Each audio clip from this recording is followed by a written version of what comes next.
Are you with me?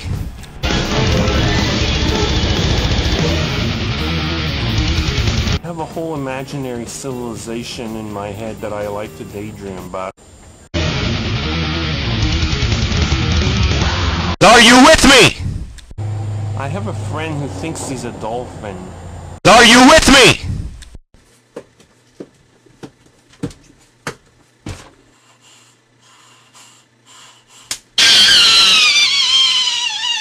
I'm kind of a nerdy guy, but I don't really like these kinds of things because they pretty much only show how much of a loser I am. Our founding fathers had a anarcho-capitalist structure defined in our Constitution. Our Constitution was based on a anarcho-capitalist idea. I mean, the idea of God is he's an anarcho-capitalist. I mean, you sitting right there in the chair, you're probably an anarchist. You just don't realize it. I am what is called an anarcho-capitalist. Anarchy is kind of cool. This is what I think right now, and it sounds pretty good, but don't quote me on it. Anarchism is the most benign political philosophy imaginable. It means almost nothing. It means almost nothing. And that's just the way it is.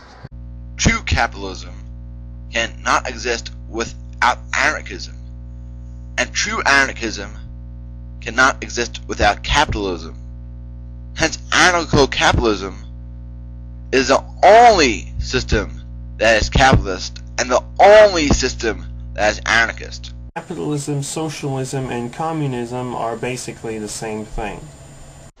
Racist is a word that now doesn't really mean anything. Racism is the belief in racial superiority. In this case, I am stating a belief in cultural superiority. Now, black people are not niggers, but niggers are black people. Anyone who embraces African American culture is a nigger. It's the way it is. Anarchism being against the state is kind of a play on words. We're not against the idea of having a government. You know, we need some force to tell us, to oblige us to do it, because we can't necessarily do it on our own. It's is very high on the list of necessary things to bring about an anarcho-capitalist society. We can hold them off with these: flamethrower, pump-action cluster gun, thermo grenade launchers. And oh, I've got a bamboo pole, a little bit of string.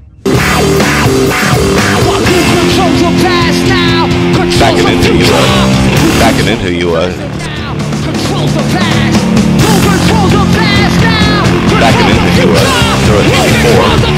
has a tendency to think of things from a socialist perspective.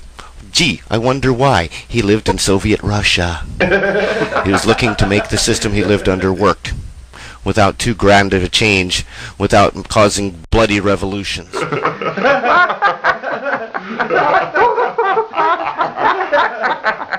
The traditional anarchist is totally against the formation of hierarchy. This limits them to the realm of utopian opium dreams because their system has its basis only in what looks good, not what really works. Anarcho-capitalism, by contrast, extrapolates its political and economic philosophy from the possible and the demonstrated. It is based on the ideals of freedom and the proofs of laissez-faire markets. I think babies are ugly little bastards. Radical individualistic philosophy of Ayn Rand. Now, Ayn Rand is one of my heroes. Tired of all the Ayn Rand bashing. Intellectual would be any man or woman who is willing to think. Meaning, we can kind of watch it on TV, which is my favorite way of watching a revolution. There are, of course, those who do not want us to speak. Why? Because while the truncheon may be used in lieu of conversation, words will always retain their power. Words offer the means to meaning, and for those who will listen, the enunciation of truth. Guys, it's Buddha Gem here. Hopefully you enjoyed that video montage as much as I did. But to get serious for a moment, words do have meaning. If anything, I hope the video you just watched helped illustrate how little regard anarcho-capitalists have for this principle. Words have meaning. Words mean whatever they want them to mean. Capitalism died 200 years ago according to Galeron the mystic, Capitalism and communism are the same thing, according to Frank 28, and in this dream world there exists a beast called stateless capitalism. Words do have meaning, and that meaning is understood and informed by its history. Thus, a word like anarchism is to be understood both by its history and theory. Murray Rothbard completely ignored this history, this over a century history of anti-authoritarianism, anti-hierarchy, anti-exploitation, and coined the term anarcho-capitalism.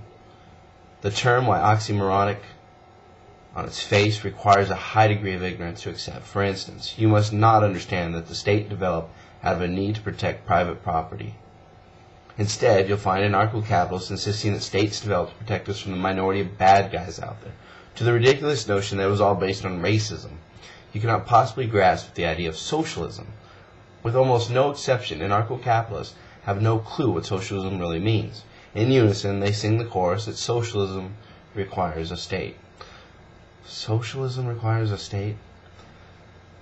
Such disregard for socialist theory, practice, and history leads to some pretty bizarre conclusions, but to put the matter simply, the difference between anarchists and anarcho-capitalists is our understanding of property. While there are elements of laziness, closed-mindedness, and general ignorance involved, it seems that the root of the problem is an unquestioned acceptance of property rights. What could be more boring than a discussion on property rights, right? I can see you all starting to doze off now, but I'm going to make this simple. In fact, I'm going to show you just how clear and simple property relations would be in an anarchist society. It's such a simple and clear view that you already use it on a daily basis and believe it in your heart. Now, one thing the anarcho-capitalists share in common is a belief in property rights. Property is a fundamentally human right. It's that old crazy Eurocentric idea of people dashing around the globe sticking flags in the ground and declaring ownership we've all been indoctrinated with since birth. And as they believe in it, or at least they think they believe in it, you can see their beliefs falter when we get to the most ridiculous property of all, intellectual property.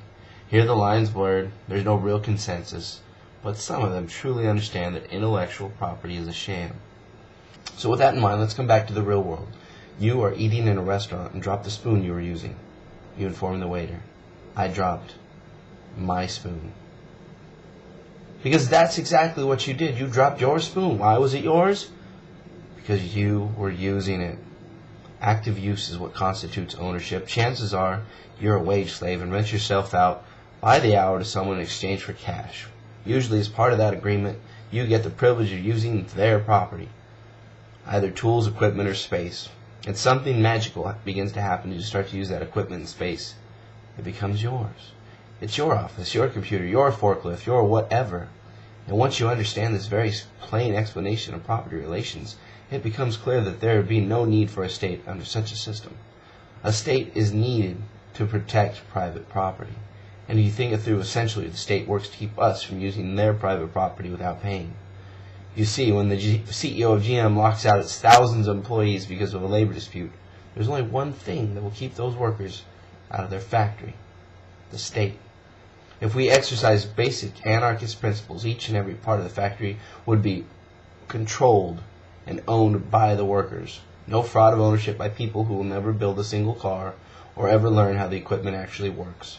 Nobody to lock out. No need for the state. You see, if you only own what you actively use, you can pretty well protect it on your own. There's nothing mysterious about property rights. They're portrayed as mysterious and hard to fathom, only to safeguard the power and privilege they protect. Words do have meaning, but that meaning isn't always clear to us. The ruling class in this country go to great lengths to keep us ignorant and disorganized, and so we should bear this in mind when encountering anarcho-capitalists. It is my firm belief that they see and understand the problems we are facing, and they want to be a part of real and lasting social change. But in order to do so, they will have to work through their irrational and anti-human concepts of property rights.